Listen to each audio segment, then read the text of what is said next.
தமிழர்களின் அரசியல் போராட்டம்ன்றது இன்றைக்கு அரசியல் களத்துக்கு மாறி இருக்கு. அந்த வகையில இந்த தேர்தல் அரசியலை இலங்கையின் தேர்தல் அரசியலை கையாள்வது என்பது என்னென்றால் எவ்வளவு அந்த முக்கியத்துவம் தேர்தல் அரசியலுக்குள்ள தான் இந்த உலகம் இருக்குது. உலகம் ஒரு ஜனநாயக தேர்தல் முறை ஒன்றை வச்சு அதுக்கூடாக மக்களுடைய விருப்பையும் அதற்கூடாக அவையின் வாக்களித்தல் என்ற உரிமை கூடாக மக்கள் எல்லாம் சேர்ந்து பெரும்பான்மையாக எந்த ஒரு கொள்கையை தங்களோட அரசியல் தீர்வாக இல்லை அரசியல் வாழ்க்கையில முன்னுக்கு கொண்டு போவோம், வழியை கொண்டு போவோம் என்ற அடிப்படையில் தலைவர்களை தெரிவு செய்கிறார்கள். ஒரு ஜனநாயக பொறிமுறை கூடாக தேர்தலுக்கு வாக்களித்தல் மூலமாகத்தான் தங்களுடைய அரசியல் அமைப்பு இந்த உலகம் பின்பற்றுது. அப்படியான நாடுகள் தான் இந்த உலகத்துல இருக்குது.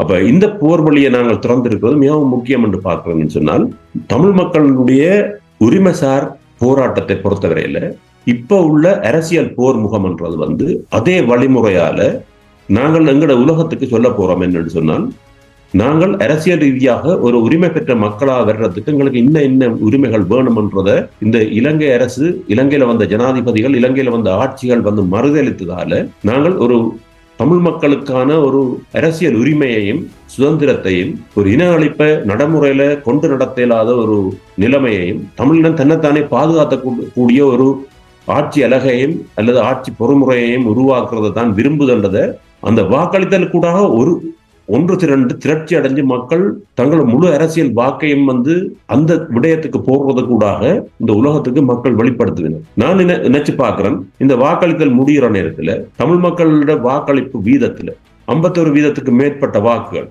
அல்லது அறுதி பெரும்பான்மையாக ஒரு 70% தமிழ் மக்களோட வாக்குகள் தமிழ் மக்கள் என்னத்தை இந்த உலகத்திட்ட சிங்கள மக்கள்கிட்ட, சிங்கள ஆட்சியாளர்கிட்ட தங்களோட உரிமை சார்ந்து என்னத்தை முன் வச்சு கேட்டு வந்தார்களோ, இலங்கை சுதந்திரம் பெற்றது என்று சொல்லப்பட்ட காலத்துக்கு அப்புறம் என்னத்தை முன் வச்சு வந்தார்களோ அதே விடயத்தை முன் வச்சு மக்கள் ஆணையை பெற்று மீண்டும் ஒரு முறை ஒரு வாக்களித்தலுக்கு கூடாக இந்த உலகத்துக்காகவே சொல்ல வழி கிடைக்கல.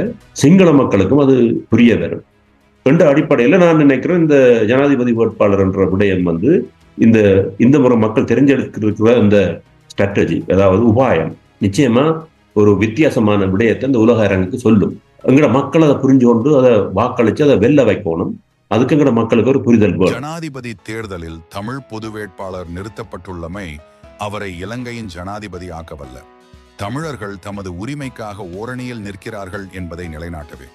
உங்களது வாக்கை உங்கள் உரிமைக்காக பயன்படுத்துங்கள். வேறுபாடின்றி சங்கு சின்னத்துக்கு வாக்களியுங்கள். அடக்குமுறையாளர்களை புறக்கணியுங்கள்.